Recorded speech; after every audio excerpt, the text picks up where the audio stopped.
Good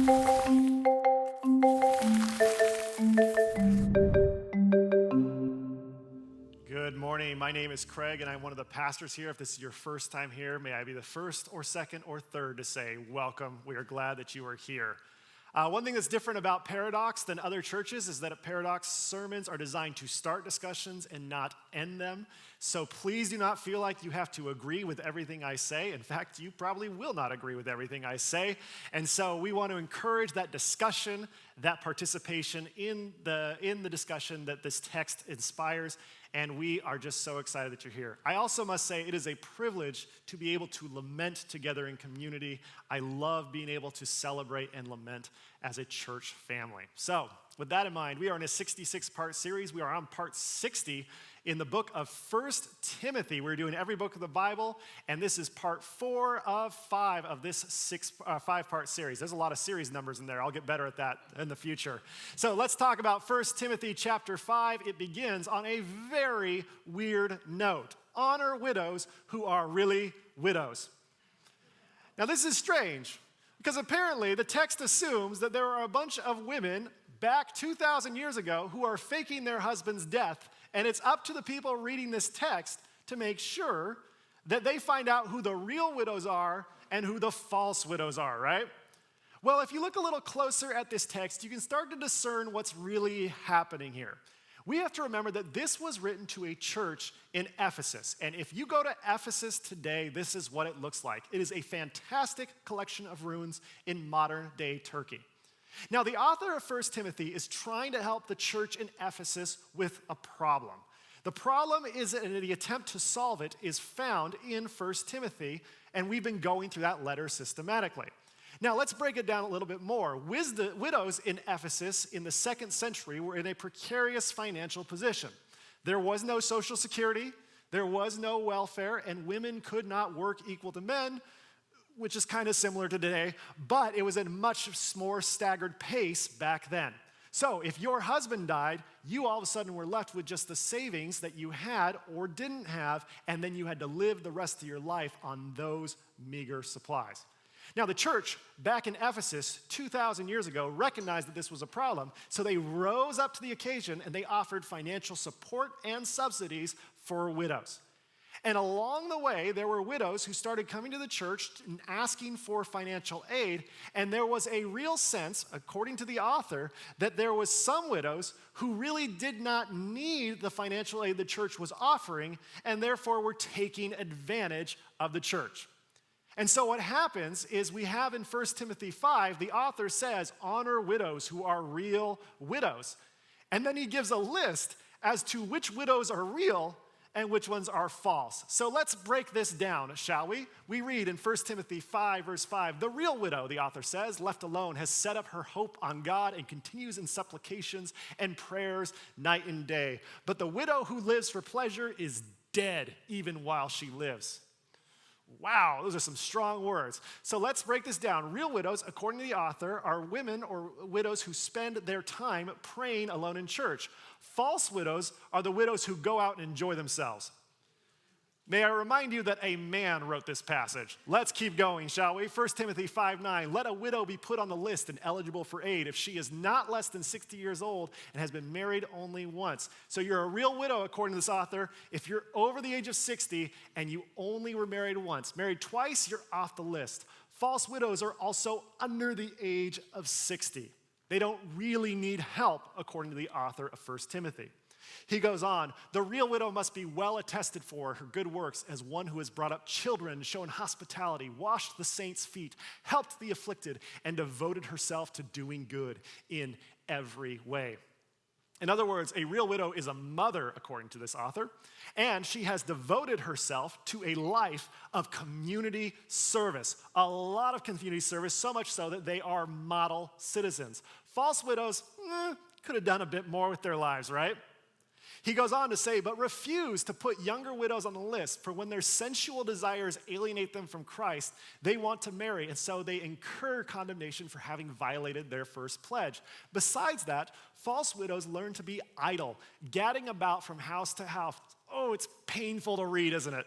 And they are not merely idle, but also gossips and busybodies, saying what they should not say. So, real widows, according to the author, have committed to widowhood in all of its sad, miserable, lonely prayers in the church kind of feeling. False widows are women who get remarried and go out and live a normal life. The author goes on, if any believing woman has relatives who are really widows, let her assist them. Let the church not be burdened so that it can assist those who are real widows. So real widows don't have any family support. All their family is dead. They have to be the most miserable of the miserable in order to receive aid. False widows have some family members that could help them out. And that's the end of the passage. And as you go through this list, if you are like me, a question arises in your head. Is there anything more soul-sucking than distinguishing between real widows and false widows? Is there anything that drains you more than saying, sorry, you're not miserable enough to qualify for aid, and you are a fake widow? Is there anything more soul-sucking than this passage? And I say that because when Christians talk about the Bible, what is one word that they use to describe it almost universally? Inspired. And whatever the opposite of inspired is basically what happens in 1 Timothy 5, right? Where you have to distinguish between women whose husbands have died, and you are trying to separate and say like, oh, they're real widows, they need the aid, those other widows don't. And when I come across this passage, I have a question that I have to ask, which is this how the rest of the Bible feels we should treat widows? Or is 1 Timothy an exception to the rule? Is 1 Timothy going against the grain of what came before it? And all the people that encountered and did or worked with widows and what they wrote, is it something different than we find in the Bible before? So with that in mind, we're going to go through the entire Bible this morning. Can I get a hallelujah? Yeah, we're doing this, and we're going to have a great time doing it because the Bible has a lot to say about widows. And I hope that you leave today with a greater understanding of what the Bible has to say about how society should treat widows. Let's begin with the book of Deuteronomy, the 5th book of the Bible.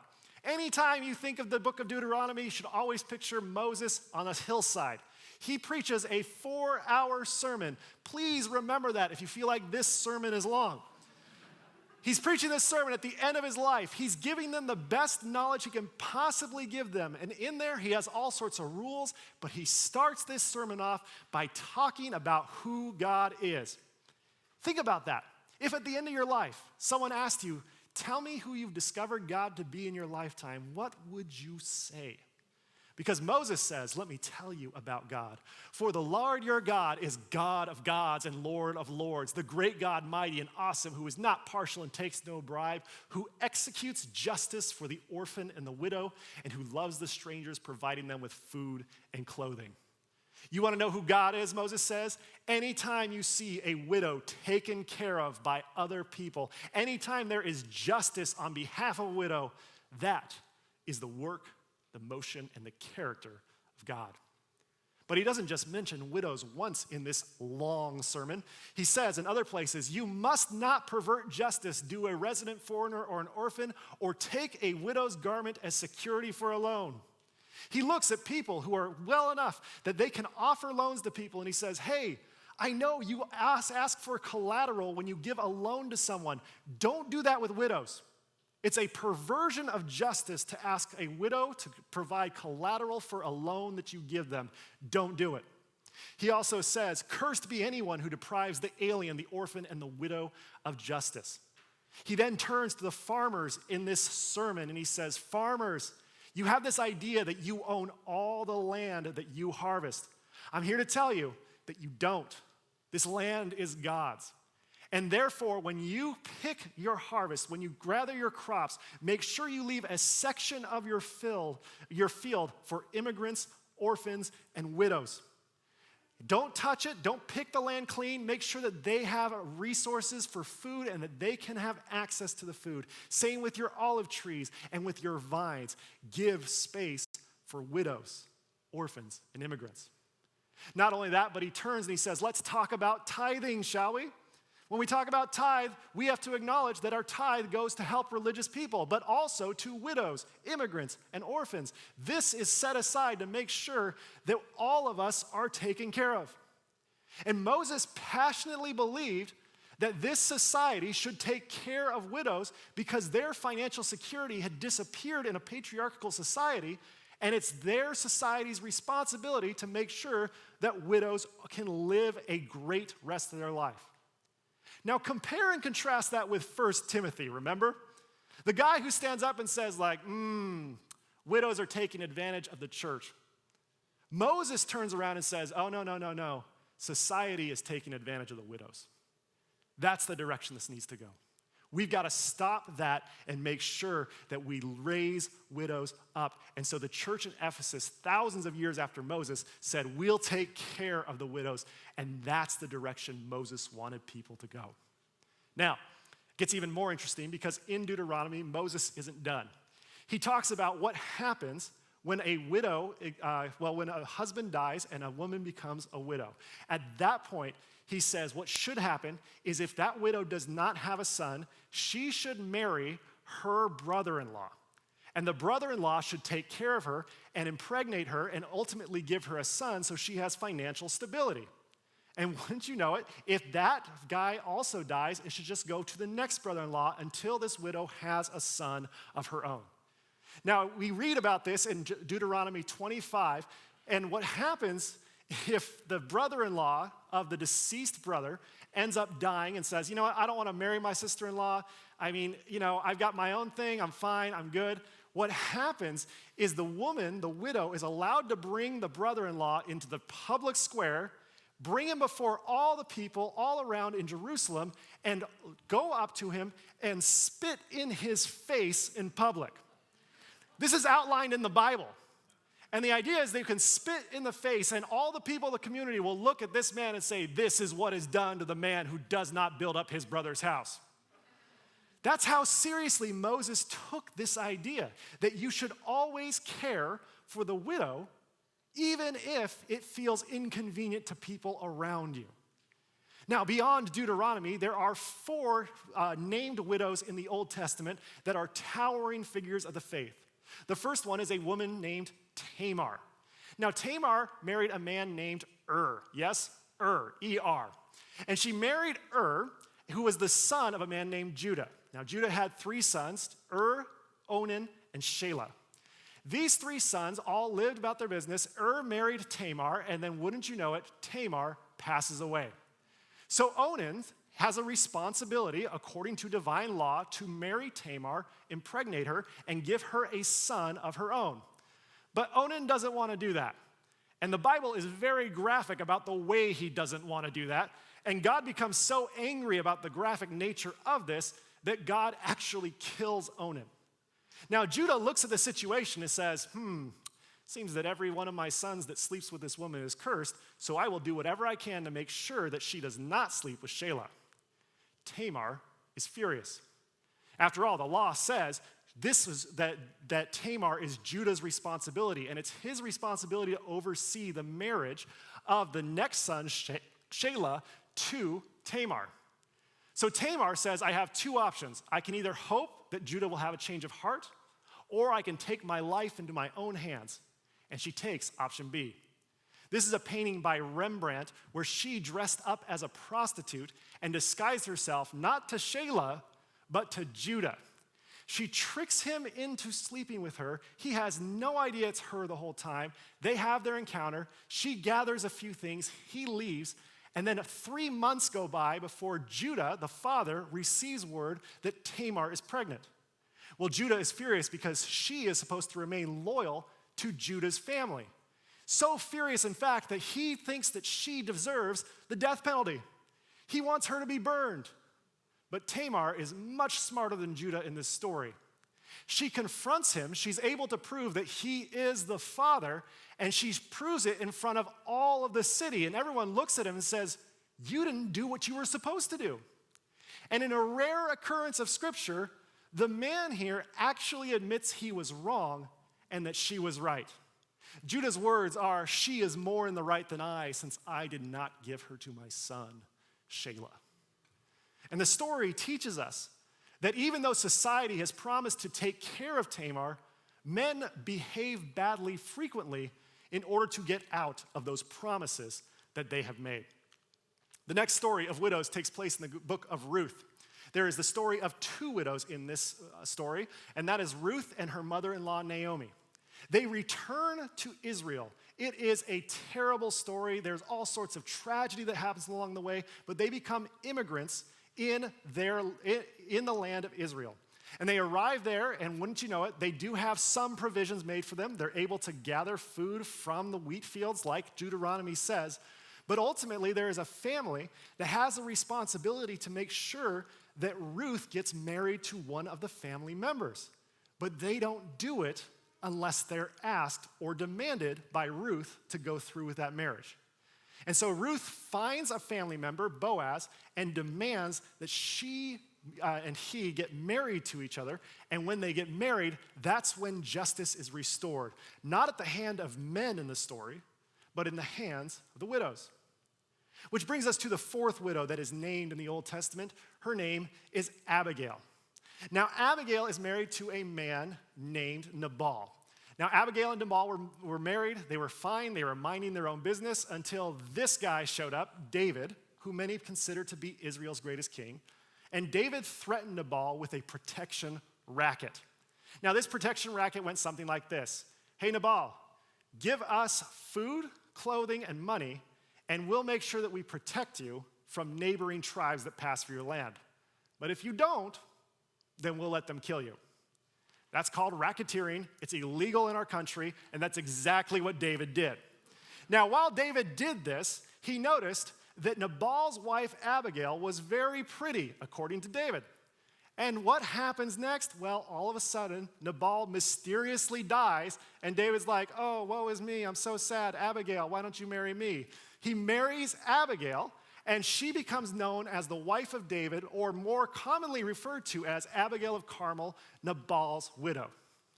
Now, I tell you, I read this story, and I am convinced that David absolutely killed Nabal, which is not in the text. And the reason I'm convinced of that is because David has a bit of a pattern going on where he covets another man's wife and then figures out a way to kill that man. If you don't believe me, read 2 Samuel. So here we have these four different widows who are towering figures. And what do they teach us? They teach us that there is an injustice that is done day in, day out, generation after generation, and we have a responsibility to make sure that they are taken care of.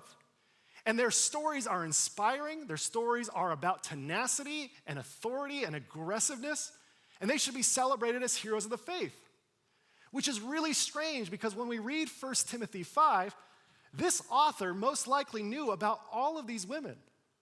And he had the opportunity to invoke their names to inspire people to continue in the work that the Ephesian church was doing, which was to help widows in Ephesus in the 2nd century. And yet he ignored all of their stories, and he thought, you know what we need to do? We need to see if any of these widows were actually fake widows or real widows. And he bypasses that, bypasses the incredible inspiration behind the stories in an effort to get at something else. But the Bible isn't done there. We're going to go real fast through this next part because there's so much ink that is spilled from writers talking about widows. We're going to go to the prophets and wisdom literature. We come across the prophet Elijah, who is in the middle of a very, very devastating tragedy. There's a terrible famine that goes through the land. And while Elijah still believes in the goodness of God, he ends up staying at a widow's house. And the widow's son becomes sick, jeopardizing this woman's future for the time being. And when this widow's son becomes sick, Elijah, the prophet of God, begins to question whether God is actually good. He says these words, "Oh Lord my God, have you brought calamity even upon the widow? Can you truly be good if this is who you are?" From there, we turn to the book of Job. Job, who endured more suffering than just about anybody else in all of the Bible. Job looks at all of the suffering that he's endured. He said, there is no way I deserve any of this suffering unless I did one thing.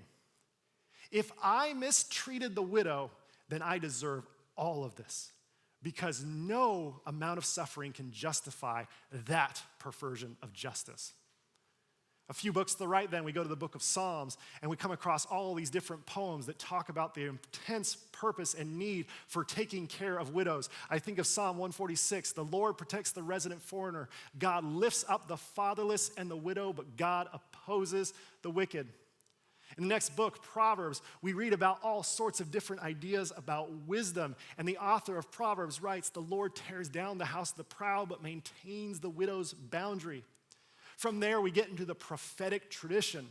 We come across Isaiah, and in one of my favorite verses in the Old Testament, God hears Isaiah saying, learn to do what is right, promote justice, give the oppressed reason to celebrate, take up the cause of the orphan, and defend the rights of the widow. From there, we come across Jeremiah, the longest book of the Bible from a word count perspective. He believes that God is calling him to go to the religious epicenter, the temple, stand at the gate and point at the religious leaders and say, you've got it all wrong. You keep telling us to participate in temple worship, but God doesn't want us to do that anymore. Instead, we need to stop oppressing immigrants, children who have lost their fathers, and women who have lost their husbands. That's what real religion is, Jeremiah says. From there, we go to the book of Ezekiel, another major prophet. He is convinced that Jerusalem is evil, and the reason why is because the widows are constantly wronged. From there, we go to the minor prophet Micah. Micah is angry with evil landlords who keep evicting people, but not just any people. He's mad that they keep wrongly evicting widows. From there, we go to Zechariah, near the end of the Old Testament. People approach the prophet Zechariah and they say, hey, we're reading Leviticus. There's these feasts in there. Should we keep these feasts going? Because they seem kind of outdated. I'm not really sure if we should keep this religion practice going. And Zechariah hears that. He says, you've missed the point. The point is not the feasts. The point is that we avoid oppressing the widow to make sure the orphan, the alien, the poor all have a space in our society. From there, we go to the book of Malachi, the last prophet in the Old Testament in Christian Bibles. And the prophet Malachi stands up and he tells everyone, I want you to know what God told me. I will be quick, God says, to testify against those who exploit workers, widows, and orphans who refuse to help the resident foreigner in this way show they do not fear me. And when you look at that really rapid fire look through the Bible about what wisdom literature and prophets talked about what widows are, it feels like the exact opposite of whatever 1 Timothy is, right?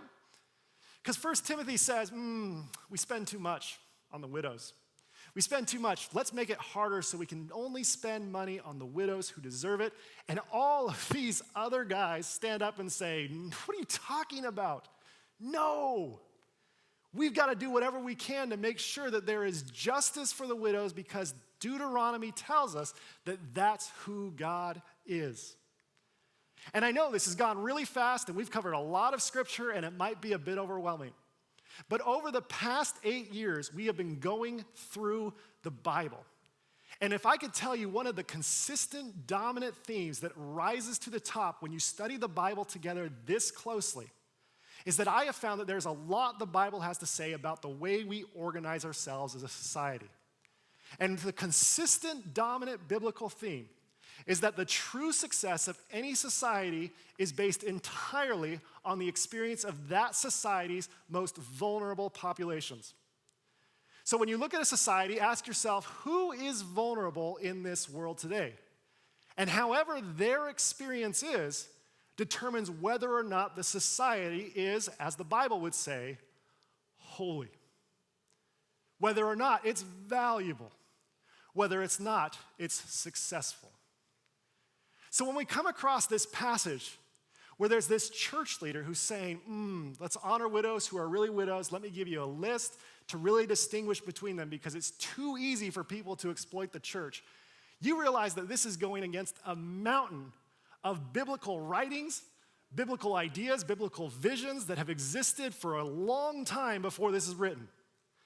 And when you realize this is a minor contradiction compared to a massive library of ideas about what society should be, the only response to 1 Timothy 5 can be, No, we're not going to do that. Because when we look back all the way through Scripture, the consistent theme about who God is God is interested in justice for the widows. Not some widows, all the widows. Now it's here that if you're like me, 10 years ago, I would have heard a pastor standing up and saying, we got to tell the Bible no, and you would have thought, I heard this guy was a heretic, I now know he's a heretic, right? But wouldn't it be helpful if there was somewhere in the Bible that we heard that something like this might happen? I mean, wouldn't it be nice if we had a warning? Let's picture it this way. It sure would have been nice if someone could have warned us about a biblical author going against the biblical tradition of caring for the widows. I mean, wouldn't it be great if we had a Bible verse that said, hey, look out for people who might try to exploit the widows. It's going to happen in the Bible. Be real careful when you read the Bible because it might lead you down the wrong path. Well, I have good news for you this morning. We do have that. And it was spoken by a man named Jesus of Nazareth, who Christians profess to be the Son of God. In Luke's gospel, he is sitting in the shadow of the temple, where religious leaders are. And Jesus says, can I tell you something? Beware of religious leaders. Now, who's a religious leader? Well, someone at the temple, a pastor in 2021, you should be aware of, or even someone who writes a part of the Bible. Jesus says, beware of them, because they like walking around in long robes, and they love elaborate greetings in the marketplaces, and the seats in the synagogues, and the places of honor at banquets. But they devour a widow's property, and as a show make long prayers. And what's so fascinating to me about this is that just a few decades after Jesus says these words, this came into being with 1 Timothy 5. There was a church leader who said, we're giving the widows too much. We got to take away what we've been giving them because it's been too generous, too reckless. We can't do that. And here's Jesus' warning. They devour widows' property. Don't fall for those words. Now, what most people don't know is right after Jesus says this, there is a rather famous story in the Gospels where a widow approaches the offering plate at the temple and she gives 2 coins in the offering plate. Now, it's here that Jesus stops everyone and calls attention to her. And it's important for us to remember that Jesus is a peasant as he's calling attention to her. Jesus is not a wealthy person when this is happening. Jesus calls attention to her and he says, oh, she has given all that she has, and this is holy. Now, what I find interesting about this is that there's a lot of people, according to 1 Timothy, who want to talk about what widows take. The way of Jesus talks about what widows give back to the church. And when you look at how Jesus treated widows, it is nothing short of inspiring. There's a story in the Gospel of Luke, a little earlier than what we just talked about with the temple, where Jesus is going to the city of Nain. And the city of Nain looks like this today. And as he arrives at the gate of Nain, there is a funeral procession that is escorting a body out of the city of Nain. Jesus realizes that this is a young man who has died. And then Jesus looks up and he sees the mother, who he realizes is a widow. Now, the spoiler of the story is that Jesus will resurrect this boy from the dead. But if we skip to that part, we miss the crucial Christian connection of what happens next. Because before Jesus offers to help the widow, before Jesus says, I can fix this, before Jesus resurrects someone from the dead, we read, when Jesus Christ saw her, he had splagizomai for her. Can I hear you say splagizomai this morning? Oh, say it with a little more joy. You don't only get one chance to say this. Splagizomai. That's what I'm talking about. It's one of my favorite Greek words in the whole Bible. Splagizomai is the Greek word for compassion. And compassion means to suffer alongside someone. So before Jesus offered to help, before Jesus committed a miracle, Jesus gives a moment to feel this woman's pain with her, to acknowledge the injustice of this whole situation. She has lost her financial security, but more importantly, she has lost her son. And Jesus doesn't gloss over that. Jesus doesn't ignore that. Jesus doesn't say, we got to get you funding right now. Jesus lives with her in her pain first and then works to make things better, which I think is the example all of Christianity needs today, right? Because we have this idea that there are people who need help and there are people who are taking advantage of the system, right? And when you read commentators who look back on this passage about honoring widows and finding out who the real widows are and the fake widows, there are commentaries that try to spin this in a very positive way, even though I describe this passage as soul-sucking. One of the commentaries says this: there are the dreamers and the doers, and we need them both. You have to have both people who glimpse a vision of how it all could be different, and you also have to have people who ask the awkward questions like, where is the money going to come from?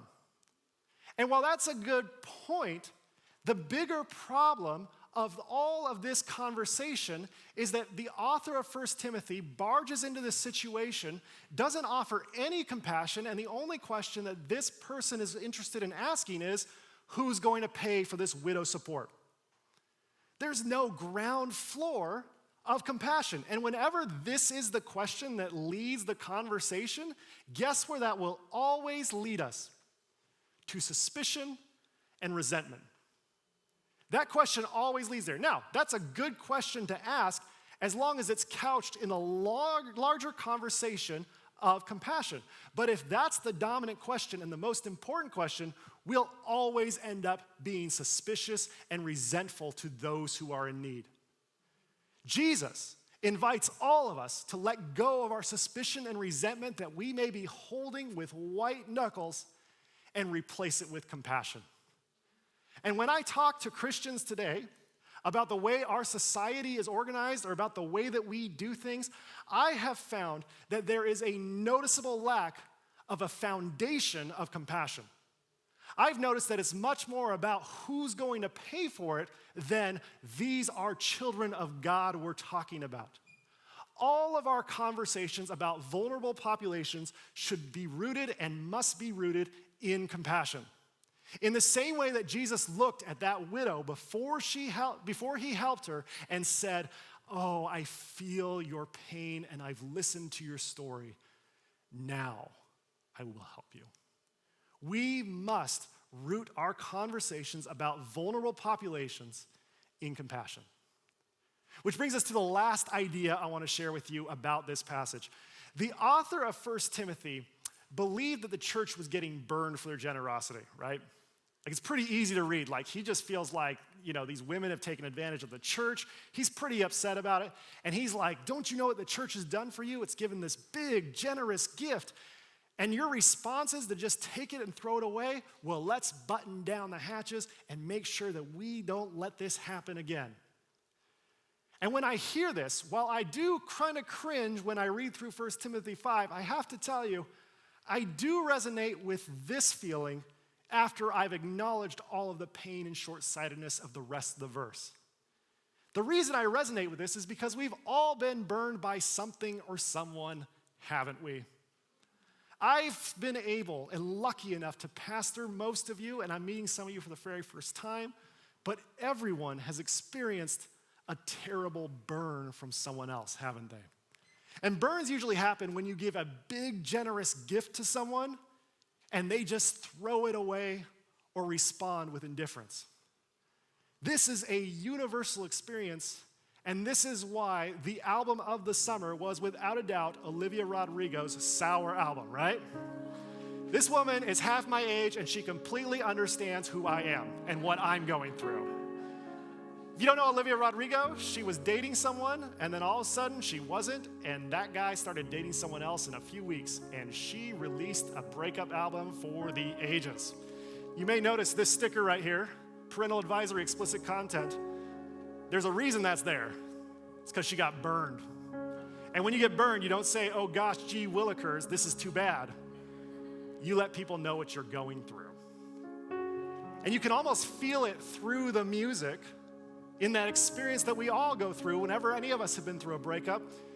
You give your heart away to someone, you've been dumped, and you think to yourself, that's it. I'm never trying this again. I'll never love again. I'll just be single for the rest of my life, and that will be that. I'm going to close myself off to the rest of the world. Maybe you're in healthcare and you've experienced a burn. Maybe you one day were asked to stay late to cover a shift and you thought, I'm tired, I've been on for a long time, why am I doing this? And while the money is nice, you know you aren't doing it for the money, right? So you agree to an overtime shift, and then all of a sudden you get one of those patients whose main illness is a bad personality, you know what I'm saying? And they make your life a living nightmare. They complain about things, you do everything you can, you bend over backwards and you think, okay, I've done as much as I can for this person, I'm going home. And then the next day your supervisor calls you in and tells you how that person complained about you a lot. How do you respond when you have that moment? You retract. You say, that's it. I'm not gonna stay overtime anymore. Maybe you were part of a church that loved and celebrated you. You stayed late, you got there early, you served on the elder board, you tithed on a regular basis, you believed in what the church was doing, and then you started to show the church a little bit about who you were. You started to say things that didn't really line up with what the church believed. And they didn't know what to do with you, so they started talking, they started coaching you, they started saying, I'm praying for you, but it's one of those mean I'm praying for you, if you know what I'm saying. And then all of a sudden, there's this weird conversation that happens that says, hey, people would just be more comfortable if you went to another church. What's your thought in that moment? I'm never going to another church. Why would I risk this again? This is too painful. Maybe you're an artist and you pour yourself into every canvas you paint. Or you're a singer-songwriter and you love to write songs, and there's one song you write that you think to yourself, this is it. This is my soul in musical form. I know that this song's going to be a hit. So you imagine what it would be like to play it one day. You go to a bar, you plug in your guitar, and you start to play, and not one person listens. They all just keep on talking. Well, what's your thought at that moment? I am never playing again. Or maybe you've given generously to a cause, to a sport, maybe just to a specific person. And then that person, that institution, that cause ends up biting you or going against what you would wish. What do you think when you do that? You say, I am never giving again.